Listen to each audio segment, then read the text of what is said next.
कितनी ऊंचाई पर पिंड है। क्लियर हुई बात। चलिए अब बिंदु बी पर हम कुल ऊर्जा निकाल लेते हैं। गतिज ऊर्जा ये आई थी हमारी और स्थितिज ये आई, तो लिख लेंगे बिंदु बी पर कुल ऊर्जा क्या हो जाएगी, गतिज ऊर्जा प्लस स्थितिज ऊर्जा। क्लियर हुई बात। गतिज प्लस स्थिति। गतिज हमने निकाली थी mgx, तो mgx, स्थितिज ये है तो प्लस mgh माइनस mgx, यानी स्थितिज के स्थान पे ये टोटल हमने यहाँ लगा दिया, बीच में प्लस आ गया। ध्यान से देखो ये वैल्यू प्लस की है और ये वैल्यू माइनस की है, दोनों क्या हो जाएंगे एक दूसरे से कैंसिल। इससे ये खत्म, क्या बचा mgh।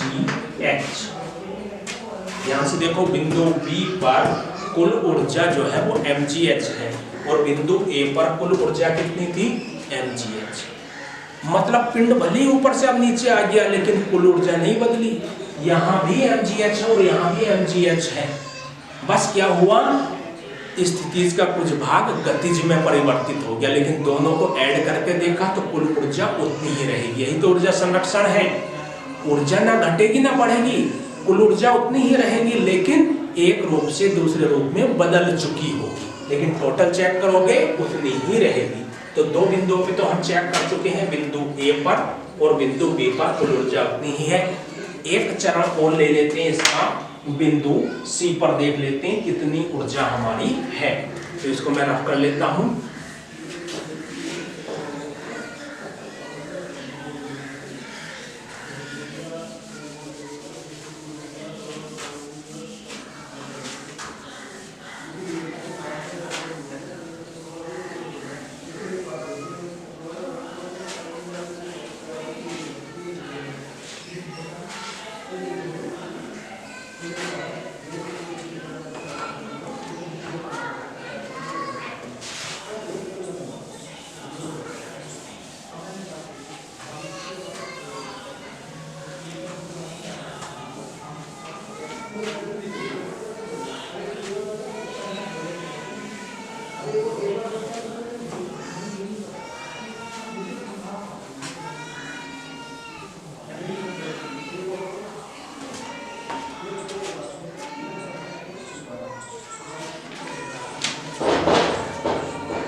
चलिए अब हम आ जाते हैं बिंदु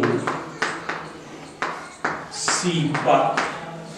सी कहाँ मान लिया हमने, ये मान लिया कि बिंदु सी यहाँ आ गया और यहाँ वेग मान लिया बी डैश। क्या वेग मान लिया, बी डैश मान लिया यहाँ पर कि पिंड पूरा गिर चुका है, पृथ्वी पर पहुंचने ही वाला है, टकराने वाला है। जब ऊपर से पूरा छोड़ दिया हमने पिंड को तो वेग क्या मान लिया, बी डैश। तो हम बिंदु सी पर पिंड का वेग ज्ञात कर लेते हैं पहले। पिंड का वेग तो बी डैश माना हमने, बराबर क्या हो जाएगा u स्क्वायर प्लस 2gh।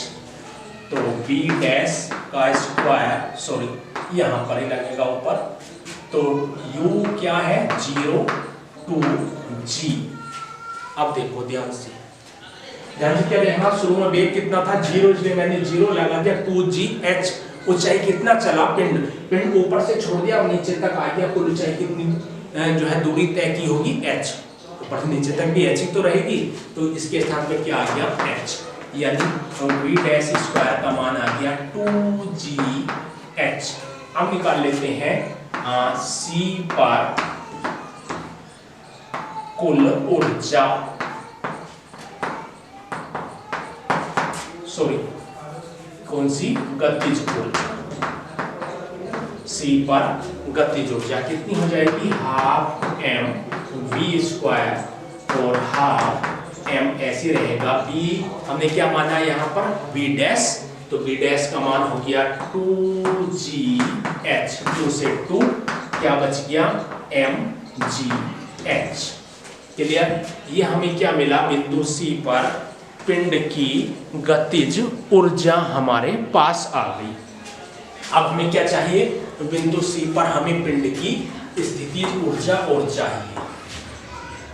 बिंदु C पर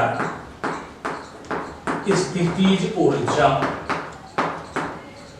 स्थितिज ऊर्जा बराबर क्या होता है फॉर्मूला mgh। तो m तो हमने पिंड का m ही मान रखा है, द्रव्यमान गुरुत्वीय त्वरण, वही बात आई h की। h मतलब पृथ्वी तल से कितनी ऊंचाई पे। मैंने आपको कहा था अभी कुछ देर पहले कि जब भी स्थितिज ऊर्जा निकालेंगे तो ये देखेंगे कि पृथ्वी से कितनी ऊंचाई पे। भैया बिंदु C तो पृथ्वी पे ही मान रखा हमने, तो ऊंचाई तो बची हुई। जब हमने बिंदु C का मान रखा है पृथ्वी पर, ऊंचाई क्या हुई, शून्य हुई, तो शून्य लगा दिया, बराबर क्या हो गया, सब कुछ शून्य हो गया। क्लियर हुई बात, सब कुछ शून्य हुआ। तो अब हम कुल ऊर्जा निकाल लेते हैं। बिंदु C पर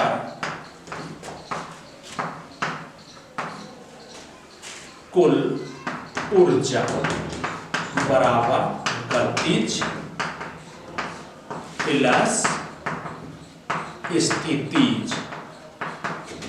गतिज हमने निकाली थी mgh, स्थितिज हमने कितनी निकाली 0। दोनों का टोटल करोगे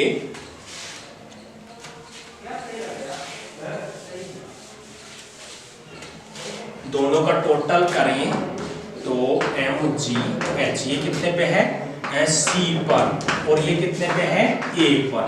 अब ध्यान से देखो जो मैं आपको बताना चाह रहा था, बिंदु A पर निकाली थी mgh आई कुल ऊर्जा, बिंदु B पर भी mgh आई और बिंदु C पर भी mgh आई।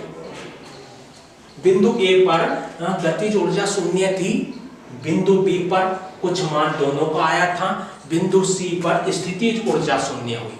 बिंदु A पर गतिज शून्य थी जबकि बिंदु C पर स्थितिज ऊर्जा शून्य हुई। किंतु दोनों का योग जब भी हमने चेक किया तो दोनों का योग इक्वल आया। क्लियर हुई बात, यानी बिंदु A पर भी mgh है, बिंदु B पर भी mgh है, बिंदु C पर भी mgh है। कहने का अर्थ क्या है, कहने का मतलब ये है कि जो टोटल ऊर्जा होती है हमारी किसी पिंड किसी वस्तु की वो स्थिर रहेगी। उसे आप यानी किसी भी ऊर्जा को ना आप उत्पन्न कर पाएंगे ना नष्ट, बस क्या हो सकता है एक रूप से दूसरे रूप में हम उसको बदल देंगे। यही ऊर्जा संरक्षण का सिद्धांत और यही हमारे इस न्यूमेरिकल में जो एक डेरिवेशन टाइप था इसने हमें बताया कि ऊपर से कोई पिंड छोड़ रहे हो अब पृथ्वी से किसी ऊंचाई से, तो आप पिंड की प्रारंभ में ऊर्जा है यानी जो यहाँ पर ऊर्जा वही रहेगी, लेकिन बीच बीच में एक रूप से दूसरे में चेंज होती रहेगी, लेकिन टोटल वही रहेगा। इस पर आधारित बहुत सारे न्यूमेरिकल हमें सरल करने, ध्यान क्या रखना, फिर से बता रहा हूं मैं आपको। स्थितिज ऊर्जा निकालनी तो क्या देखोगे, पृथ्वी से कितनी ऊंचाई पर है वस्तु स्थितिज ऊर्जा के लिए, और गतिज ऊर्जा में जब वेग निकालोगे पिंड कितना चला, किधर से चला, जिधर से चलेगा पिंड उधर वाले लगा देंगे, यानी उधर की दूरी या ऊंचाई लगाएंगे। लेकिन स्थितिज ऊर्जा के लिए हमेशा पृथ्वी से कितनी ऊंचाई पर है यही हमें यूज करना है। तो आज के लिए इतना ही, फिर मिलते हैं आपसे अगले टॉपिक के साथ।